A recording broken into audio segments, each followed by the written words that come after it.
नमस्कार, आपके साथ मैं हूं पंकज भार्गव। कल जुमे की नमाज के बाद सहारनपुर में हुई हिंसा के बाद पुलिस अब एक्शन में है।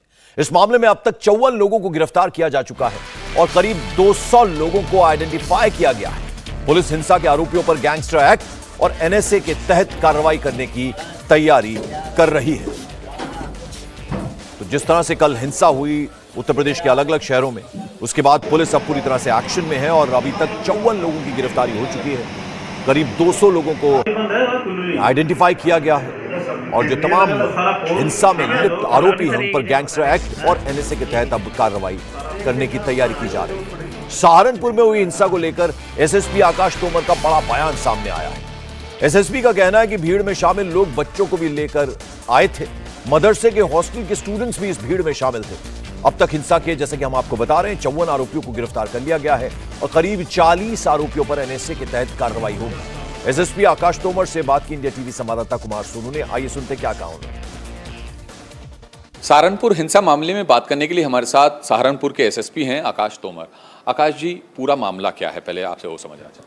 देखिए, कल जुमे की नमाज के बाद कुछ लोग विदाउट परमिशन कोतवाली थाना क्षेत्र अंतर्गत जामा मस्जिद से निकले और वहाँ पर उन्होंने हुजूम बनाकर नारेबाजी करते हुए एक पॉइंट तक गए जहाँ पर पुलिस ने उनको ड्यूटी लगी हुई थी, उनको डिस्पर्स कर दिया। परंतु इलीगल मीन्स से उन्होंने अपना प्रोटेस्ट करी है, जिससे काफ़ी लॉ एंड ऑर्डर की सिचुएशन भी कुछ देर के लिए डेवलप हो गई थी। इसीलिए हम लोगों ने कुल 54 लोगों को अरेस्ट कर लिया है। इसमें 147, 148, 332, 353 आईपीसी और 7 क्रिमिनल लॉ अमेंडमेंट एक्ट ऐसी सीरियस धाराएं हम लोगों ने लगाई हैं। इसके अलावा कुल 4 मुकदमे लिखे गए हैं, जिसमें एक कोतवाली में लिखा गया है और कोतवाली देहात, मिर्ज़ापुर और देवबंद में लिखे गए हैं। जिसमें से कि कोतवाली में ऐसा हुआ था कि जैसे law and order, public order की सिचुएशन डिस्टर्ब हो गई थी, तो उसमें हम लोग एनएसए की कार्रवाई भी कर रहे हैं। इसके अलावा हम लोग ये भी आइडेंटिफाई करने की कोशिश कर रहे हैं कि इन लोगों के पीछे इंस्टिगेटर्स कौन थे और प्लानर्स कौन थे। इसमें से कुछ लोगों की गिरफ्तारी हम लोगों ने सीसीटीवी फुटेज के आधार पर और सर्विलांस के आधार पर हम लोगों ने कर ली है। कुल 54 लोग गिरफ्तार हो गए हैं और लगभग 200 लोग और आइडेंटिफाई हो गए हैं गिरफ्तारी के लिए।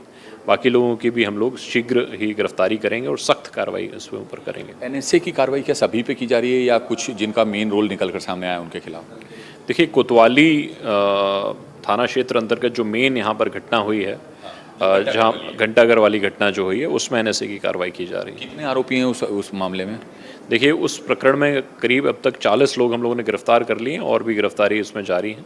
सभी के खिलाफ कार्रवाई की जा रही है। 40 के खिलाफ एनएसए लगाया जा रहा है। सर, एक और बात मैं जानना चाहूँगा, क्योंकि दिल्ली की जामा मस्जिद हो, यहाँ की जामा मस्जिद हो सहारनपुर की, या फिर दूसरी जगह जहाँ पर भी मस्जिद के बाद जुम्मे की नमाज के बाद जो है ये पूरा बवाल हुआ, सब जगह सेम मॉडस ऑपरेंडी थी कि जुम्मे की नमाज पर नमाजी आए, नमाज पढ़ी और उसके बाद जैसे ही नमाज खत्म हुई अपनी अपनी जेबों से उन्होंने पोस्टर, पर्चे, पैम्फलेट, बैनर वगैरह जो भी है ये सब निकाले और अंदर से ही प्रदर्शन करना शुरू कर दिया और बाहर आ गए। कहीं हिंसा हुई, कहीं हिंसा नहीं हुई। आपके यहाँ पर भी हिंसा हुई, तो हिंसा का क्या रूप था आपके यहाँ, और इस मॉडस ऑपरेंडी को देखकर आपको लग रहा है कि पूरा मामला प्री प्लान था ये? देखिए, यहाँ पर कोई प्रॉपर्टी डैमेज या कोई व्यक्ति को कोई डेथ या फिर कोई ग्रीवियस इंजरी, ये सब बिल्कुल नहीं हुई है। यहाँ पे बस नारेबाजी की गई थी और अवैध रूप से इन्होंने इकट्ठा होकर प्रोसेशन लगाया था। तो इसमें जो भी धाराएं हैं उनके अंतर्गत हम लोग कार्रवाई कर रहे हैं। इसके अतिरिक्त, जैसे कि आपने बताया कि जो सिमिलर पैटर्न है इंसिडेंट्स का, उसको भी हम लोग स्टडी कर रहे हैं। यंग उम्र के लड़के इस बार काफ़ी थे और इसके अलावा पैम्फलेट लेकर वो मस्जिद से निकले थे। तो हम लोग आइडेंटिफाई कर रहे हैं, जैसे कि आपने बताया कुछ लोग थे जो हम लोगों ने आइडेंटिफाई किए हैं, जो कि सामने नहीं आए थे पर वो इंस्टिगेट करने वालों में से थे। उन लोगों को भी हम लोग आइडेंटिफाई किया है। इसके अलावा अभी तक तो किसी अन्य स्पेसिफिक ऑर्गेनाइजेशन का नाम नहीं आया है, फिर भी हम एक्सट्रीमिस्ट ऑर्गेनाइजेशंस के बारे में तफ्तीश कर रहे हैं कि जो लोग अरेस्ट हुए हैं उनका बैकग्राउंड क्या किसी पॉलिटिकल या किसी राइट विंग या किसी रेडिकल ऑर्गेनाइजेशन से तो नहीं जुड़े हुए हैं। तो इस पे भी हम लोग, इस एंगल पर भी हम तहकीकात कर रहे हैं। सर, लेकिन प्री प्लान तो मानते हैं, क्योंकि पोस्टर एकदम अंदर सबकी पॉकेट से निकलना या पैम्फलेट या पर्चे वगैरह निकलना, ऐसा तो नहीं, ये इत्तेफाक तो नहीं होता। प्री प्लान तो था पूरा, क्योंकि पहले से छाप के लाए गए, उनको किसी न किसी ने मैसेज दिया होगा। जी, इसी में लग रहा है कि इंस्टिगेटर्स पहले से थे जिन्होंने लोगों को उकसाया इस बात को करने के लिए सोशल मीडिया पर भी कुछ मैसेज वायरल किए जिसका हम लोगों ने तत्काल खंडन कर दिया था। लेकिन फिर भी कुछ लोग इसमें इकट्ठा होके आए और जिस पैटर्न से निकल के आए उससे प्रतीत होता है कि ये प्री प्लान्ड था और जो भी इसमें प्लानर्स थे उनको हम लोगों ने कुछ लोगों को आइडेंटिफाई हम लोगों ने कर लिया है और बाकी लोगों को भी आइडेंटिफाई करके हम लोग सीरियस सेक्शंस में गिरफ्तारी करेंगे। पत्थरबाजी कितनी देर तक होती रही? कुछ दुकानों में भी तोड़फोड़ की बात आ रही है, लूट की भी बात है। देखिए, लूट की बात की तो अभी कोई पुष्टि नहीं हो पाई है, लेकिन एक दो दुकानदारों ने ये बात बताया है कि जब उन्होंने दुकान बंद कर दी थी तो दुकान के बाहर उन्होंने पत्थर मारा। पत्थर से किसी व्यक्ति के चोटिल होने की या किसी ऐसी प्रॉपर्टी के डैमेज होने की बात नहीं आई है, लेकिन जो कोई भी पब्लिक इसमें सूचना दे रही है उसमें हम लोग इंक्लूड करके, इन्वेस्टिगेशन में इंक्लूड करके हम लोग एक्शन ले रहे हैं। टीनेज की बात आपने की कि छोटी उम्र के, किस उम्र के जो है बच्चे इसमें ज़्यादातर शामिल रहे?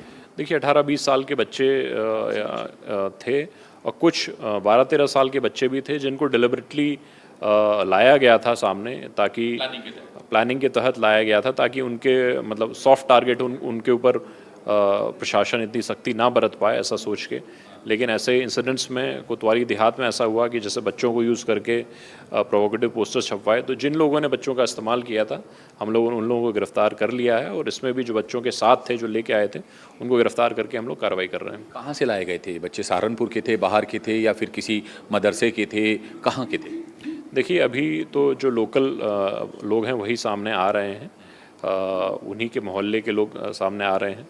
ऐसा कोई स्पेसिफिक पैटर्न नहीं है कि बाहरी व्यक्ति कोई इसमें इन्वॉल्व हो और वो आया है, लेकिन फिर भी हम इसको रूल आउट नहीं कर सकते हैं। क्या कुछ मदरसे वगैरह के भी थे, मान सकते हैं बच्चे? क्योंकि जो छोटी उम्र के बच्चे बता रहे हैं उन्हें लेके आया गया पूरे प्लानिंग के तहत, तो ऐसा तो नहीं किसी मदरसे के बच्चे हों जो वहाँ से एक साथ उन्हें ले आया? देखिए, कुछ हॉस्टल हैं जो जिसमें मदरसे के बच्चे पढ़ते हैं, उस हॉस्टल के करीब 8-10 छात्रों को हम लोगों ने गिरफ्तार किया है। ऐसे कुछ छात्र हैं जो मदरसे में पढ़ते हैं जिनकी भी उसमें गिरफ्तारी हुई है। ये केवल 18-20 साल के से लगभग इनकी एज है। शुक्रिया बात करने के लिए। आकाश तोमर थे जो एसएसपी हैं सहारनपुर के। साफ कहना है कि एनएसए के तहत जो है कार्रवाई की जा रही है और जो भी दोषी होगा उसे बख्शा नहीं जाएगा। और सहारनपुर में पूरा बवाल जुम्मे की नमाज के बाद शुरू हुआ था। पहले तो भीड़ ने जामा मस्जिद में नमाज करने के बाद मस्जिद की छत पर खड़े होकर हूटिंग की, फिर बाहर आकर नारेबाजी और हंगामा कर दिया। लेकिन सहारनपुर जामा मस्जिद के इमाम कारी अरशद का कहना है कि जुम्मे की नमाज के बाद प्रदर्शन की कोई योजना नहीं थी, केवल लोगों को पुलिस को ज्ञापन सौंपना था। इंडिया टीवी संवाददाता कुमार सोनू से बातचीत में इमाम ने कहा कि उन्हें समझ में ही नहीं आ रहा कि हंगामा करने वाले लोग आखिर थे कौन। सहारनपुर की जामा मस्जिद के इमाम कारी अरशद साहब हमारे साथ मौजूद हैं। इमाम साहब, क्या हुआ कल? कल यहाँ जुमे की नमाज के बाद जो है कुछ नारे वगैरह लगे और उसके बाद कुछ लोग जो है सड़क पे गए और घंटा घर तक गए और वहाँ से फिर वापस भी आए वो लोग। लेकिन भीड़ को देखते हुए हमने नमाज से पहले अपील की थी, 4-5 मरतबा नमाज के बाद अपील की थी कि जब मैंने शोर सुना कि नारे लग रहे हैं, मैंने कहा भाई मस्जिद का एहतराम रखें और मस्जिद के अंदर कोई ऐसा काम ना करें जो शरीयत के ख़िलाफ़ हो। बावजूद इसके आपकी अपील के वीडियो तमाम वायरल हो रहे हैं, सोशल मीडिया पर हैं, पुलिस के पास हैं, हम लोगों के भी पास हैं। जामा मस्जिद की छत पर खड़े होकर भी जो है हुटिंग हो रही।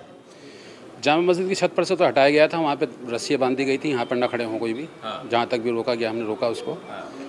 और जो हमने यही कहा था कि कानून को हाथ में मत लें और जो भी कुछ हो वो संविधान के दायरे के अंदर हो, कि भारत के संविधान के तहत ही जो कुछ करना है हमें वो करें।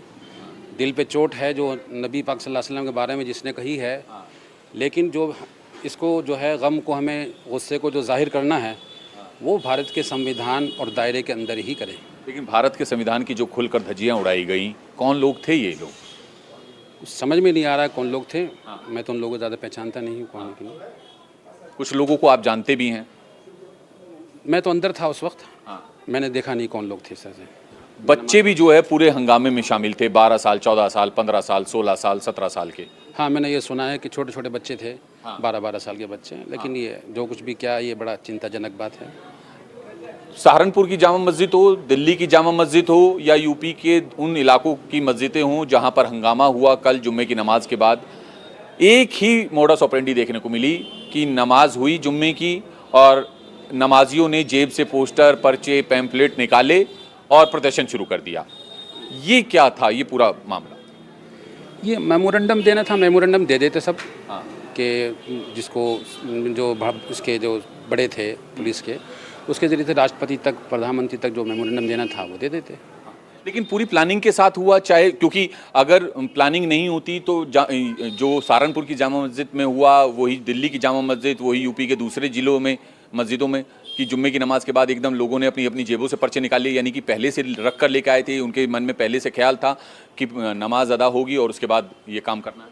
अगर प्लानिंग के साथ होता तो हमारे बड़े जो हैं वो ऐलान करते कुछ ऐसा, लेकिन हमारा कोई किसी बड़े की तरफ से कोई ऐलान तो मैंने सुना नहीं था ऐसा। और कल सहारनपुर में जामा मस्जिद के बाहर जिस जगह से प्रदर्शन और बवाल शुरू हुआ, वहां से देखिए इंडिया टीवी संवाददाता कुमार सोनू की एक रिपोर्ट।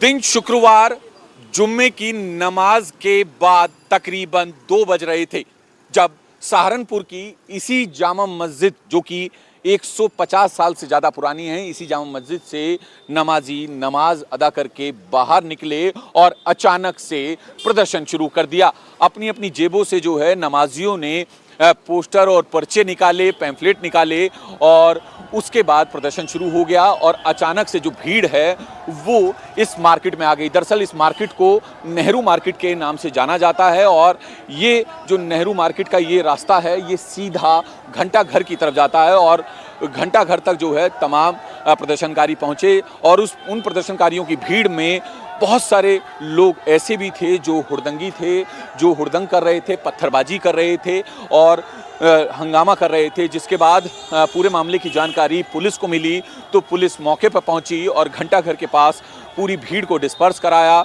तितर बितर किया और मामले को शांत कराने में लग गई। फिलहाल ये पूरी मार्केट है नेहरू मार्केट, जहां पर पूरा जुलूस निकला जामा मस्जिद से होते हुए और उसके बाद घंटा घर तक पहुंचा।